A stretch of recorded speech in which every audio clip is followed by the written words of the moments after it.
विद्वान था रावण और विद्यावान हनुमान जी। विद्वान और विद्यावान में क्या है अंतर, समझिए रामचरितमानस के इन पंक्तियों के माध्यम से। नमस्कार दोस्तों, स्वागत है आपका आपके चैनल रहस्यमयी इतिहास में। अगर आपको मेरा कंटेंट पसंद आए तो वीडियो को लाइक करें, शेयर करें और जो मेरे चैनल पर नए हैं वो मेरे चैनल को जरूर सब्सक्राइब करें। विद्यावान गुणी अति चातुर, राम काज करीबे को आतुर। एक होता है विद्वान और एक विद्यावान, दोनों में आपस में बहुत अंतर है। इसे हम ऐसे समझ सकते हैं, रावण विद्वान है और हनुमान जी विद्यावान हैं। दोस्तों, रावण के 10 सिर हैं, 4 वेद और 6 शास्त्र दोनों मिलाकर 10 हैं। इन्हीं को 10 सिर कहा गया है।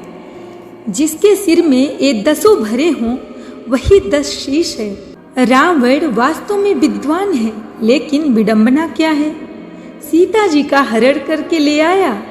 कई बार विद्वान लोग अपनी विद्वता के कारण दूसरों को शांति से नहीं रहने देते।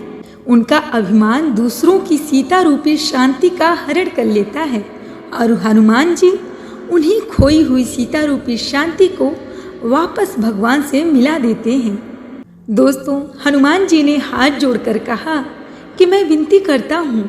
तो क्या हनुमान जी में बल नहीं है? नहीं, ऐसी बात नहीं है। विनती दोनों करते हैं, जो भय से भरा हो या भाव से भरा हो। रावण ने कहा कि तुम क्या हो, यहाँ देखो कितने लोग हाथ जोड़कर मेरे सामने खड़े हैं। यही विद्वान और विद्यावान में अंतर है। हनुमान जी गए रावण को समझाने, यही विद्वान और विद्यावान का मिलन है। दोस्तों, रावण के दरबार में देवता और दिक्पाल भय से हाथ जोड़े खड़े हैं और भृकुटी की ओर देख रहे हैं, परंतु हनुमान जी भय से हाथ जोड़कर नहीं खड़े हैं। रावण ने कहा कि कीधौ श्रवण सुने ही नहीं मोही, देखौ अति अशंक सठ तोही। रावण ने कहा, तुमने मेरे बारे में सुना नहीं है तो बहुत निडर दिखता है। हनुमान जी बोले, क्या यह जरूरी है कि तुम्हारे सामने जो आए वह डरता हुआ आए?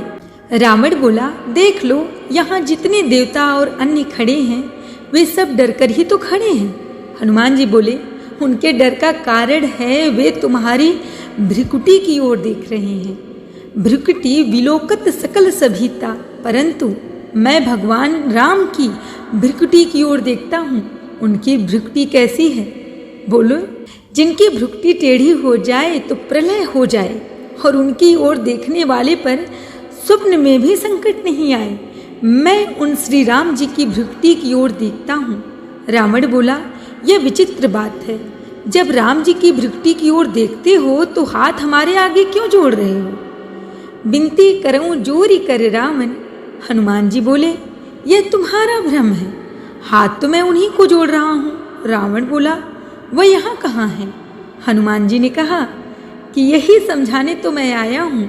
भगवान ने कहा है कि सब में मुझको देखना, इसलिए मैं तुम्हें नहीं तुझ में भी भगवान को ही देख रहा हूँ। इसलिए हनुमान जी कहते हैं, खायो फल प्रभु लागी भूखा और सबके देह परम प्रिय स्वामी।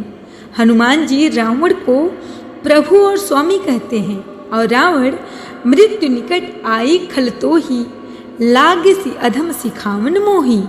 दोस्तों, रावण खल और अधम कहकर हनुमान जी को संबोधित करता है। यही विद्यावान का लक्षण है कि अपने को अपशब्द देने वाले में भी जिसे भगवान दिखाई दे वही तो है विद्यावान। विद्यावान का लक्षण है विद्या ददाति विनयम विनयात याति पात्रताम। पढ़ लिख कर जो विनम्र हो जाए वह विद्यावान और जो पढ़ लिख कर अकड़ जाए वह है विद्वान। तुलसीदास जी कहते हैं, जैसे बादल जल से भरने पर नीचे आ जाता है वैसे विचारवान व्यक्ति विद्या पाकर विनम्र हो जाते हैं। इसी प्रकार हनुमान जी विनम्र और रावण विद्यावान। यहाँ प्रश्न यह उठता है कि विद्वान कौन है? उसके उत्तर में कहा गया है कि जिसकी दिमागी क्षमता तो बढ़ गई परंतु हृदय अत्यंत खराब हो, हृदय में अभिमान हो, कपट हो, और वही विद्वान है और अब प्रश्न है कि विद्यावान कौन है? तो उत्तर में कहा गया है कि जिसके हृदय में भगवान हो और जो दूसरों के हृदय में भी भगवान को बिठाने की बात करे, वही तो है विद्यावान। हनुमान जी ने कहा, रावण और तो ठीक है, पर तुम्हारा हृदय ठीक नहीं है। कैसे ठीक होगा? कहा कि अपने हृदय में राम जी को बिठा लो और फिर मजे से लंका में राज करो। यहाँ हनुमान जी रावण के हृदय में भगवान को बिठाने की बातें करते हैं, इसलिए वे हैं विद्यावान। तो दोस्तों, कैसी लगी आपको ये जानकारी? हमें कमेंट में ज़रूर बताइएगा। और अगर आपको मेरी वीडियो अच्छी लगी हो तो वीडियो को लाइक करें, शेयर करें। और हाँ, जो मेरे चैनल पर नए हैं, प्लीज़ वो मेरे चैनल को ज़रूर सब्सक्राइब करें। तो दोस्तों, मिलते हैं नेक्स्ट वीडियो में एक और जानकारी के साथ। तब तक के लिए नमस्कार।